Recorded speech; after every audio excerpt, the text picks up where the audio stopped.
Сәлем достар, лайк басып каналыма тіркеліп жаңа видеоларды көру үшін қоңырауша белгісін басып қойыңыз. Алдағы уақытта денсаулыққа пайдалы кеңестермен көбірек бөлісетін боламын.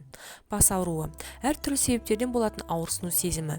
Көбіне қан айналым жүйесінің қызметі бұзылғанда миға қан біркелкі келмейді. Осының әсерінен сырқырап, солқылдап ауырады. Бас ауруының түрлері. Ғалымдар бас ауруын екі негізгі категорияға бөледі. Олар бірінші деңгейлі. Мұндай аурулар қандай да бір сырқаттың себебінен туындамайды. Бұған ішкі факторлар мен мидың кей бөлігінде белсенділік әсер етуі мүмкін.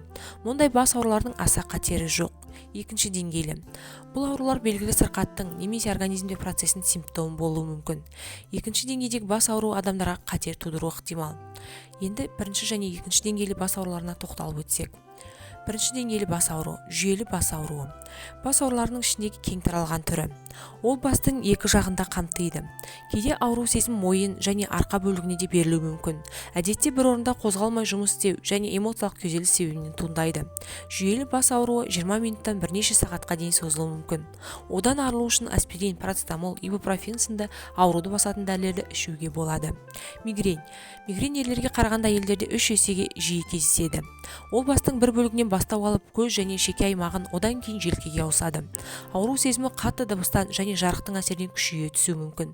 Кейде беттің бір жағымен қолыңыз шаншып сөйлеу қиындайды. Мигрень кезінде болатын аура инсульттің белгілеріне ұқсас.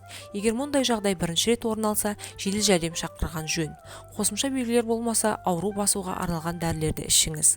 Кластерлі бас ауруы. Бірінші деңгейлі аурудың ішінде кең таралғаны. Мұнымен әйелдерге қарағанда ерлер 5 есеге жиі ауырады. Бір күнде 8 рет және жылына 1-3 ай көлемінде ауруы мүмкін. Әдетте көктем және күз айларында көбірек байқалады. Ауру көбінесе бастың бір жағын ғана, көздің артқы тұсын қамтиды. Кейде көз жасаурап, мұрын бітіп, жүрек айнуы мүмкін. Бұл кезде ауруды басатын дәрілер көмектеспейді. Оттегі терапиясы арқылы ауруды басуға болады. Екінші деңгейлі бас ауру түрлері. Мұрын қуысындағы бас ауруы. Бұл мұрын қуысы шырыштың жиналу әсерінен туындайды. Синусит, маңдай, мұрын, көздің айналасындағы ауырып бастайды.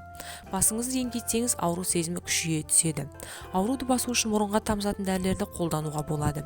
Егер ауру мұрын қуысына түскен инфекция кесірінен туындаса, антибиотик қабылдау қажет. Мұны тек терапевт пен отоларинголог қана тағайындай алады. Жарақаттан кейінгі ауру. Аурудың бұл бір түрі бас жарақатынан кейін пайда болады. Уақыт өте ауру бәсеңдеп 6-12 айдан кейін толық басылады. Кейде жағдайда бас ауруы асқынып кетуі де мүмкін. Ол жүйелі бас ауруына және мигреннің белгілеріне ұқсас. Ауруды басу үшін рецептсіз берілетін дәрілерді ішіңіз. Қазақша каналының дамуына үлес қосып, лайк басып, комментарий жазып, видеоның соңына дейін қарап, жақындарыңызбен бөлісе отырыңыздар.